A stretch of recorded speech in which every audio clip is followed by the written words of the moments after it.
Hello friends, rolling load and influence line diagram के first 7 videos में हमने किसी भी डेटाबेस स्ट्रक्चर के लिए इन्फ्लुएंस लाइन डायग्राम किस तरह से ड्रॉ किया जाता है इसको डिस्कस किया था। मैंने आपको 2 मेथड बताए थे और उन दोनों मेथड के बेसिस पे हमने इन्फ्लुएंस लाइन डायग्राम बनाना सीखा था। फर्स्ट मेथड में हमने यूनिट लोड को किसी बीम के ऊपर से मूव कराया था और उसके बेसिस पे इन्फ्लुएंस लाइन डायग्राम बनाना सीखा था। और उसके बाद फिर मैंने आपको सेकंड मेथड मतलब मुलर ब्रेसलियो प्रिंसिपल के बेसिस पे किसी भी डेटाबेस स्ट्रक्चर का इन्फ्लुएंस लाइन डायग्राम किस तरह से ड्रॉ किया जाता है उसको भी डिस्कस किया था।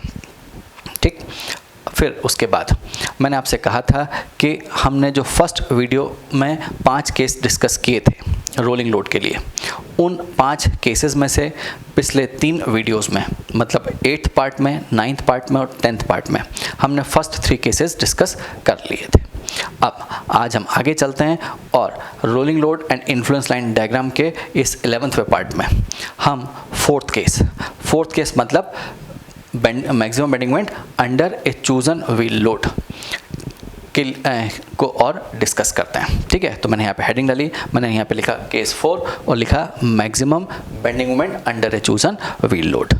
ठीक, एक सिंपली सपोर्टेड बीम है और उस सिंपली सपोर्टेड बीम के ऊपर से अगर कोई व्हील लोड सिस्टम मूव करता है तो फिर किसी भी एक व्हील लोड को चूज़ कर लीजिए और उस व्हील लोड के नीचे बेंडिंग की वैल्यू मैक्सिमम कब होगी और कितनी होगी इसे मुझे कैलकुलेट करना है। ठीक, वो व्हील लोड पूरे स्पैन पे कहीं भी मूव कर सकता है, तो फिर वो किस पोजीशन में मैक्सिमम बेंडिंग मोमेंट देगा और उसकी वैल्यू कितनी होगी हमें ये कैलकुलेट करना है। ठीक है, तो चलिए शुरुआत करते हैं।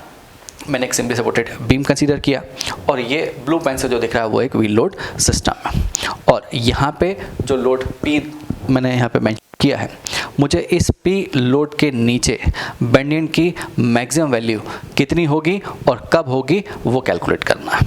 ठीक, अब आगे चलते हैं और ये C पॉइंट जो है वो सेंटर ऑफ द स्पैन है, ये डिस्टेंस L/2, ये डिस्टेंस L/2। ठीक है, और ये जो व्हील लोड सिस्टम है, इस व्हील लोड सिस्टम का जो रिजल्टेंट फोर्स होगा, ठीक, जो रिजल्टेंट लोड होगा उसे मैंने सिग्मा W से रिप्रेजेंट किया। ठीक है, जिसकी डिस्टेंस इस लोड P से, चूजन लोड P से D2 है। मैंने यहाँ पे लिख दिया कि D2 is equal to distance between chosen load and the resultant load sigma W। ठीक है, और यहाँ पे सिग्मा W के बारे में भी लिख दिया कि सिग्मा W क्या है, resultant of the all wheel loads, कि जितने व्हील लोड्स हैं उन सब का रिजल्टेंट फोर्स को रिप्रेजेंट करता है। ठीक, अब ये जो सिग्मा WL लिखा है ये उस चूजन लोड P के लेफ्ट हैंड साइड पे जितने भी लोड हैं उन सब का रिजल्टेंट फोर्स को रिप्रेजेंट करता है। तो मैंने यहाँ पे लिख दिया कि sigma WL is equal to resultant of the wheel loads on the left side of the chosen load P, कि इस चूजन लोड P के लेफ्ट साइड में जितने फोर्स हैं उनके रिजल्टेंट फोर्स को रिप्रेजेंट करता है ये सिग्मा WL। और इसकी जो डिस्टेंस है इस चूजन लोड से उसे मैंने D1 बोला। यहाँ पे लिखा कि D1 is equal to distance between sigma WL and the chosen load, कि चूजन लोड और इस सिग्मा WL के बीच की डिस्टेंस है ये D1। ठीक, और जो रिजल्टेंट फोर्स है उस रिजल्टेंट फोर्स की डिस्टेंस इस सेंटर ऑफ द स्पैन से जो है उसे मैंने x बोल दिया। यहाँ पे लिखा कि x is equal to distance of the sigma W from the middle point C of the girder. ठीक है, मतलब ये जो रिजल्टेंट फोर्स है इसकी डिस्टेंस C पॉइंट से जो है वो है x। क्लियर, अब आगे चलते हैं और मुझे इस लोड P के नीचे बेंडिंग की मैक्सिमम वैल्यू चाहिए, तो उसके लिए सबसे पहले हमें रिएक्शन कैलकुलेट करना पड़ेंगे और फिर रिएक्शन कैलकुलेट कर लेंगे तो फिर इसके नीचे हमें जो चूजन लोड है P उसके नीचे बेंडिंग की वैल्यू कितनी होगी वो भी कैलकुलेट हो जाएगा। तो चलिए शुरुआत करते हैं और सबसे पहले तो मैं रिएक्शन VA कैलकुलेट करता हूँ। ठीक है, इन रिएक्शंस को मैं बोल देता हूँ दिस इज VA। ये जो रिएक्शन है इसे मैंने बोल दिया VA और इस रिएक्शन को बोल दिया दिस इज VB। ठीक है। Let V A and V B be the vertical upward reactions at support A and B. Clear. अब now taking moment about point A या बी के अबाउट मोमेंट ले लेते हैं। तो यहाँ पे लिखता हूँ कि summation of moment about point B is equal to 0। Clockwise moment को पॉजिटिव कंसीडर करिएगा और एंटी क्लॉकवाइज मोमेंट को नेगेटिव। ठीक है। तो चलिए अब बी पॉइंट पे खड़े हैं, ये क्या करेगा, दिस गिव्स एंटी क्लॉकवाइज, तो क्या आएगा प्लस वी ए इंटू एल। ठीक है, ये डिस्टेंस एल है और ये जो रिजल्टेंट फोर्स है ये क्या करेगा, ये एंटी क्लॉकवाइज देगा, मतलब minus sigma W into distance कितनी है, देखिए ये टोटल जो डिस्टेंस है ये यहाँ से लेके यहाँ तक की ये L/2 और x माइनस कर लीजिए, मतलब ये आ जाएगा। तो मैं यहाँ पर लिख देता हूँ L/2 minus X is equal to 0। ठीक है, मैंने रिजल्टेंट फोर्स का मोमेंट ले लिया और इसका ले लिया, तो ये सब लोड की लेने की ज़रूरत नहीं है क्योंकि इन सब लोड की को हटा के मैं इसको रिजल्टेंट की तरह ट्रीट कर लिया मैंने इसका, और रिजल्टेंट का मोमेंट ले लिया। ठीक है ना। चलिए तो यहाँ से वी ए की जो वैल्यू आएगी, V A is equal to हो जाएगा सिग्मा डब्लू अपॉन एल और ब्रैकेट के अंदर L/2 माइनस एक्स। क्लियर। और यहाँ से वी बी चाहिए आपको, तो V B is equal to लिख लीजिएगा कि sigma W minus V A, तो आपको वी बी भी मिल जाएगा। ठीक है, हालांकि यहाँ तो मुझे वी ए से ही मोमेंट बेंडिंग मोमेंट की वैल्यू मिल जाएगी इस चूजन लोड के नीचे। ठीक है, एक साइड देख लेंगे तो मिल जाएगी। चलिए ये अपवर्ड है, पॉजिटिव वैल्यूज़ हैं, तो ये भी अपवर्ड है और ये भी अपवर्ड है, ये ध्यान रखिएगा। ठीक है, तो चलिए मैं यहाँ पे वैल्यूज़ लिख देता हूँ। इस वैल्यू को लिख देता हूँ कि V A is equal to है सिग्मा डब्लू अपॉन एल और ब्रैकेट के में आएगा L/2 माइनस एक्स। क्लियर। और इसी तरह से यहाँ पे वी बी की वैल्यू जो आएगी वो सिग्मा डब्लू माइनस वी ए कर लेंगे तो ये आ जाएगा। क्लियर। चलिए आगे चलते हैं और बेंडिंग मोमेंट की बात करते हैं कि बेंडिंग मोमेंट पॉइंट पी कितना होगा। ठीक है, तो चलिए शुरुआत करता हूँ और लिखता हूँ कि bending moment at point P ये अंडर चूजन व्हील लोड। ठीक है, तो यहाँ पे लिखा मैंने कि bending moment under a chosen wheel load P। ठीक है, चलिए इसे मैंने बोल दिया M। ठीक है, mx बोल दीजिए चाहे तो mx बोल देते हैं। ठीक, अब VA क्या करेगा, VA गिव्स सेगिंग, तो सेक करेगा मतलब plus sigma W upon L और L/2 माइनस एक्स, ये तो रिएक्शन हो गई, और यहाँ से लेके यहाँ तक की डिस्टेंस, तो ये डिस्टेंस और देख लीजिए, तो ये डिस्टेंस कितनी होगी, आपको इस लोड के नीचे चाहिए, मतलब L/2 minus L/2 plus x minus D2, तो आपको ये डिस्टेंस मिल जाएगी यहाँ से लेके यहाँ तक की। समझ में आ रहा है ना, मैंने क्या बोला, L/2 प्लस एक्स, तो ये मिल गया, और ये D2 माइनस कर लीजिए, मतलब ये डिस्टेंस मिल जाएगी। तो यहाँ पे मैं लिखता हूँ L/2 plus x minus D2। ठीक है, तो इस VA का जो इफेक्ट है वो इस लोड P के अबाउट मिल गया, जो कि सैगिंग है। ठीक, अब इस P लोड के लेफ्ट हैंड साइड पे जो लोड हैं उसको मैंने, उसके रिजल्टेंट को मैंने सिग्मा डब्लू एल बोला, जो कि हॉक करेगा। तो यहाँ पे लिखता हूँ minus sigma W L into ये डिस्टेंस, ये कितनी है, D1। ठीक है, ये आ गया। अब इसको सॉल्व कर लीजिए, तो मैं यहाँ पे mx इज इक्वल टू लिख सकता हूँ plus sigma W by L और ब्रैकेट के अंदर ये आएगा L²/4 प्लस L/2x और माइनस D2 L/2। ठीक है, फिर x को कर लीजिए, तो minus x L/2 minus x² और प्लस D2x। d2x। यहाँ तक क्लियर? अब देखिए ये प्लस L/2x और ये माइनस L/2x, ये कैंसिल हो गया। क्लियर? अब मुझे पता है कि इस लोड P के नीचे बेंडिंग की वैल्यू मैक्सिमम हो तो dmx/dx इज इक्वल टू 0 होना चाहिए। ठीक, हम मैक्सिमम मिनिमा से जानते हैं कि for maximum value of bending moment dmx/dx should be equal to 0 होगा। ठीक है, तो चलिए अब मैं इसको अगर कैलकुलेट करूं तो मैं यहाँ पे लिखता हूँ dmx/dx इज इक्वल टू, ठीक है, तो यहाँ पे क्या आएगा सिग्मा w/L, ये तो है ही, और ब्रैकेट के अंदर ये 0 हो गया, x के रेस्पेक्ट डिफरेंशिएट किया, ये भी 0 हो गया, यहाँ पे हो जाएगा -2x और यहाँ पे प्लस d2।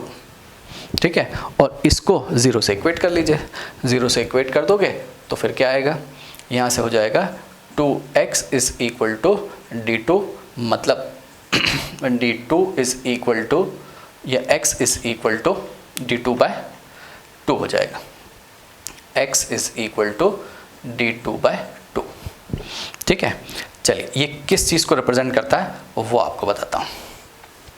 ये ध्यान रखिएगा कि x is equal to d2/2, मतलब ये हुआ कि ये जो रिजल्टेंट फोर्स है, जैसे आपने डेल्टा W बोला, वो रिजल्टेंट लोड और ये जो फोर्स P है ये इक्वी डिस्टेंस पे होंगे इस सेंटर ऑफ द स्पैन से, सेंटर ऑफ द बीम से। ठीक, यहाँ पे देख लीजिए कि x की वैल्यू कितनी है, इस d/2 की हाफ है, वो देखिए कि x is equal to d/2 का हाफ, मतलब ये लोड P और ये जो रिजल्टेंट लोड है ये सेंटर से इक्वी डिस्टेंस पे होंगे, तभी आपको इस चूजन व्हील लोड के नीचे बेंडिंग की वैल्यू मैक्सिमम मिलेगी, ये ध्यान रखिएगा। ठीक, और इसीलिए मैंने यहाँ पे लिखा है, मैंने क्या लिखा, hence the bending under a chosen load of a wheel load system will be a maximum when the load system is so placed on the girder that the chosen load and the resultant of all the wheel loads are equidistant from the middle point of the girder। Sir मैंने कहा कि resultant force और जो chosen load हैं वो ये दोनों load centre से इक्वी डिस्टेंस पर रख दीजिए और फिर चूजन लोड के नीचे बेंडिंग की वैल्यू आपको मैक्सिमम मिल जाएगी। क्लियर? अब इस फोर्थ केस पे बेस्ड एक न्यूमेरिकल सॉल्व करके और देखते हैं। ठीक है, तो देखिए यहाँ पे क्वेश्चन में क्या पूछा वो देखिए, the load system shown in figure moves from left to right of a girder. ठीक है, मतलब ये जो लोडिंग सिस्टम है, जो गिवन लोडिंग सिस्टम है, ये लेफ्ट से राइट की तरफ मूव करता है। Right of on a girder of span 10 metre, find maximum bending moment which can occur under the load 80 kilonewton. ठीक है, अब मुझे इस क्वेश्चन के अंदर ये जो 80 किलोन्यूटन का लोड है, इस 80 किलोन्यूटन लोड के नीचे बेंडिंग की मैक्सिमम वैल्यू कितनी होगी ये बताना। ठीक, तो सबसे पहले तो इसकी पोजीशन क्या होगी, पहले तो मैं ये चेक करना होगा, और फिर जब 80 किलोन्यूटन लोड को प्लेस कर दोगे उस पोजीशन पे, तो फिर उसके नीचे बेंडिंग की मैक्सिमम वैल्यू कितनी होगी इसे कैलकुलेट करेंगे। ठीक है, तो चलिए शुरुआत करते हैं। ये लोडिंग सिस्टम गिवन है, इस पे 4 व्हील लोड हैं और इनके बीच की डिस्टेंस भी गिवन है। ठीक है, 10 मीटर का ये एक सिंपली सपोर्टेड बीम है। ठीक है, अब हम आगे चलते हैं और 80 किलोन्यूटन लोड के नीचे मुझे बेंडिंग की मैक्सिमम वैल्यू कैलकुलेट करना है। तो सबसे पहले तो हम इसके लिए, ये जो लोडिंग सिस्टम है, इसके लिए रिजल्टेंट लोड कितना होगा और कहाँ होगा उसकी बात करते हैं। ठीक है, तो मैं यहाँ पे लिख लेता हूँ कि रिजल्टेंट लोड कितना है। तो मैंने लिखा let the resultant load of the wheel load be at a distance x bar from the leading load 120 kilonewton. ठीक है, मतलब जो रिजल्टेंट लोड है वो इस लीडिंग 120 किलोन्यूटन लोड से x बार डिस्टेंस पे। ठीक है, तो सबसे पहले तो हम रिजल्टेंट लोड लिख लेते हैं। Resultant load is equal to 100 + 100 + 80 + 120, मतलब 400 हो गया, 400 किलोन्यूटन रिजल्टेंट लोड हो गया। ठीक है, अब यहाँ से मुझे मैंने बोला कि resultant load x bar distance पे एक्ट कर रहा है, तो हम ये जितने फोर्स हैं सबका मोमेंट इस लीडिंग लोड के अबाउट ले लेते हैं।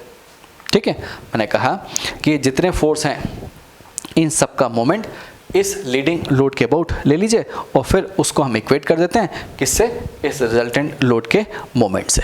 ठीक है, तो चलिए मैं क्या करता हूँ वो देखिए, यहाँ पे हम लिखते हैं ये 100 का क्या मोमेंट देगा। देखिए साइन चाहें तो साइन से भी कर सकते हैं, अदरवाइज मैं इन सब का मोमेंट इस पॉइंट के ऊपर ले लेता हूँ और रिजल्टेंट का मोमेंट ले लेता हूँ दूसरी तरफ।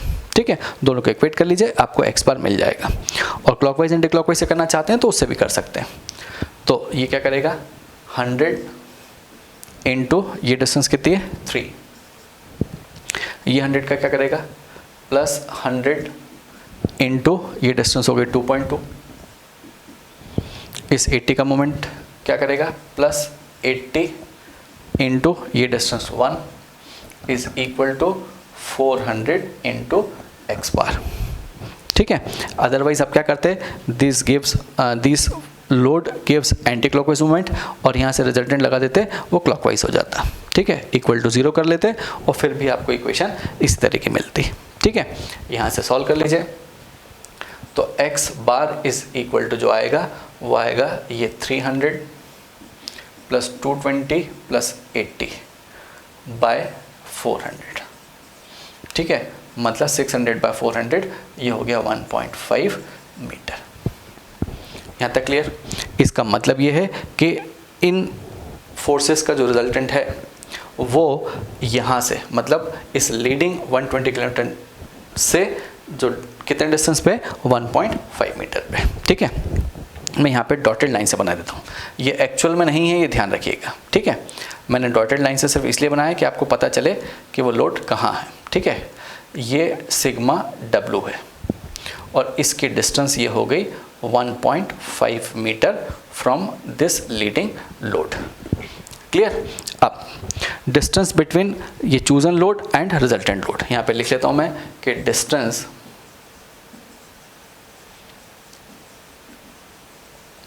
Between chosen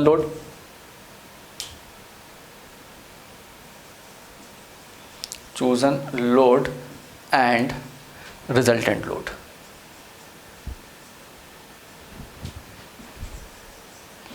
Resultant load is equal to 1.5 minus 1 means 0.5। ठीक है, मतलब ये रिजल्टेंट लोड और इस चूजन लोड के बीच की जो डिस्टेंस है वो 0.5 मीटर हो गई। ठीक है, और मुझे पता है अभी हमने ड्राइव भी किया था कि ये चूजन लोड और रिजल्टेंट लोड इक्वी डिस्टेंस होना चाहिए सेंटर से, और आप इस तरह से प्लेस कर दोगे तो आपको उस चूजन लोड के नीचे बेंड की मैक्सिमम वैल्यू मिल जाएगी। ठीक है, अब देखिए ये डिस्टेंस 0.5 मीटर है। ठीक है, तो इसका हाफ कर लीजिए, इसका हाफ कर लें तो क्या आएगा 0.25 हो जाएगा। आप इसको 0.5/2 करिए, मीन्स दिस इज 0.25 हो गया। ठीक है, मतलब चूजन लोड जो है वो सेंटर से 0.25 मीटर डिस्टेंस राइट साइड में प्लेस होगा। ठीक है, समझ में आया मैंने क्या बोला?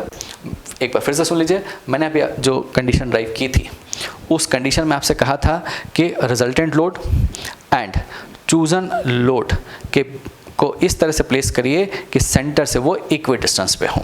ठीक है, देखिए रिजल्टेंट लोड को प्लेस नहीं करना, क्योंकि रिजल्टेंट लोड को आप प्लेस कर दोगे तो वो लोड डबल हो जाएगा। रिजल्टेंट लोड प्लेस नहीं होता, वो तो सिर्फ एक कंसेप्ट है। मुझे तो बाकी लोड सिस्टम को प्लेस करना है इस बीम के ऊपर। ठीक है, बस ये ध्यान रखिएगा कि रिजल्टेंट लोड और चूजन लोड सेंटर से इक्वी डिस्टेंस पे हों। ठीक है, तो ये सेंटर हो गया। अब यहाँ से इधर 0.25 मीटर डिस्टेंस पे मैं ये 80 किलोन्यूटन के लोड को प्लेस कर देता हूँ। This is 80 kilometre. ठीक है, ये डिस्टेंस जो है वो 0.25 है, 0.25 मीटर हो गया। ठीक है, अब इधर 120 को प्लेस कर दीजिए, दिस इज 120 किलो न्यूटन। यहाँ पे 100 को प्लेस कर दीजिए, ये 100 का लोड है। ठीक है, और इसी तरह से ये लोड प्लेस कर दीजिए, ये भी 100 का है। ठीक, ये डिस्टेंस इतना याद रखना कि ये 0.25 पे। क्लियर? अब जब ये लोड आपने प्लेस कर दिया तो फिर अब मुझे इसके नीचे बेंडिंग की वैल्यू कैलकुलेट करना और वही मैक्सिमम होगी, ये मुझे पता है। ठीक है, अब चाहे तो इसका इन्फ्लुएंस लाइन डायग्राम ड्रॉ कर लेते हैं, और इन्फ्लुएंस लाइन डायग्राम ड्रॉ करके भी हम इसके लिए बेंडिंग की वैल्यू कैलकुलेट कर सकते हैं इस लोड के नीचे, या फिर डायरेक्टली भी कर सकते हैं। तो डायरेक्टली ही कर लेते हैं, वो आसानी से हो जाएगा। ठीक है, तो चलिए अब ये लोडिंग सिस्टम यहाँ पे प्लेस हो गया, तो अब हम रिएक्शन कैलकुलेट कर लेते हैं। ठीक है, तो मैं यहाँ पे हेडिंग डालता हूँ रिएक्शन कैलकुलेशन। यहाँ पे लिख लेते हैं रिएक्शन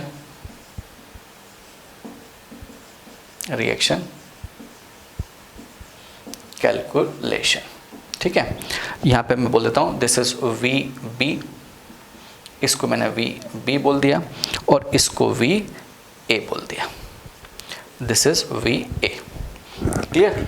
अब मोमेंट ले लीजिए, तो मोमेंट लोगे किस पॉइंट के अबाउट, किसी भी एक पॉइंट के अबाउट मोमेंट ले लीजिए। ठीक है, तो हम लिखते हैं taking moment about point A. यहाँ पे मैं लिखता हूँ summation of moment about point A is equal to 0। ठीक है, clockwise positive, anticlockwise negative, तो V B gives anticlockwise, तो माइनस वी बी इंटू 10।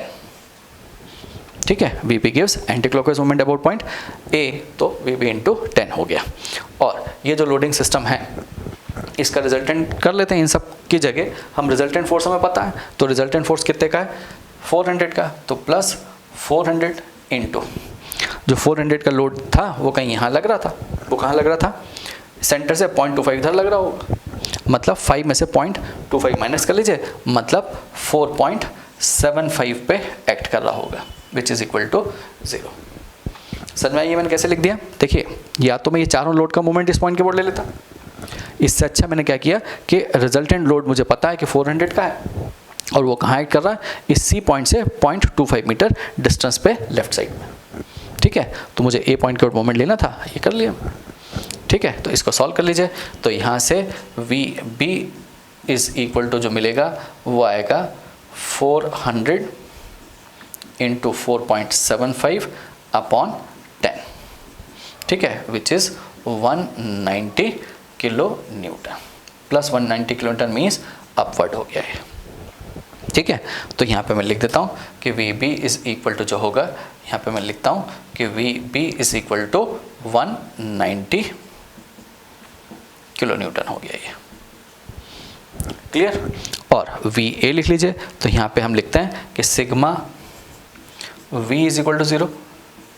ठीक है, तो plus V A plus V B minus 400 is equal to 0, तो यहाँ से V A is equal to लिख लेना प्लस 210 किलो न्यूटन, और ये भी अपवर्ड होगा। ठीक है, तो यहाँ पे मैं वी ए की वैल्यू लिखता हूँ विच इज़ 210 किलो न्यूटन हो गया। यहाँ तक क्लियर? अब बेंडिंग चाहिए तो बेंडिंग एट पॉइंट दिस, इसको कोई भी पॉइंट बोल दीजिए, या फिर bending under the chosen load 80 kilo Newton को हम कैलकुलेट कर लेते हैं। ठीक है, तो चलिए मैं यहाँ पे लिखता हूँ बेंडिंग मोमेंट, यहाँ पे मैंने लिखा bending moment under a chosen load 80 kilo Newton. ठीक है, और ये मैक्सिमम होगी, ये ध्यान रखिएगा। ठीक है, चलिए इस 80 किलो न्यूटन के नीचे मैक्सिमम होगी, 80 किलो न्यूटन लोड के नीचे जो मैक्सिमम पॉसिबल बेंडिंग मोमेंट है उसकी वैल्यू की बात कर रहा हूँ मैं। ठीक है, तो चलिए अब आप यहाँ खड़े हैं तो ये वी बी क्या करेगा, V B gives second moment, मतलब प्लस 190 इंटू ये डिस्टेंस, तो ये डिस्टेंस कितनी है 5 में से ये 0.25 माइनस कर लीजिए, तो कितना आएगा 4.75। ठीक है, ये 0.25 माइनस कर लीजिए तो 4.75, और ये 120 का क्या करेगा, हॉक करेगा, तो माइनस 120 इंटू 1। ठीक है, इसको आप चाहो तो डी पॉइंट बोल दीजिए, इसको मैं डी बोल देता हूँ। ठीक है, तो डी पॉइंट पे इस 80 किलो न्यूटन लोड के नीचे बेंडिंग की जो मैक्सिमम वैल्यू होगी वो ये है।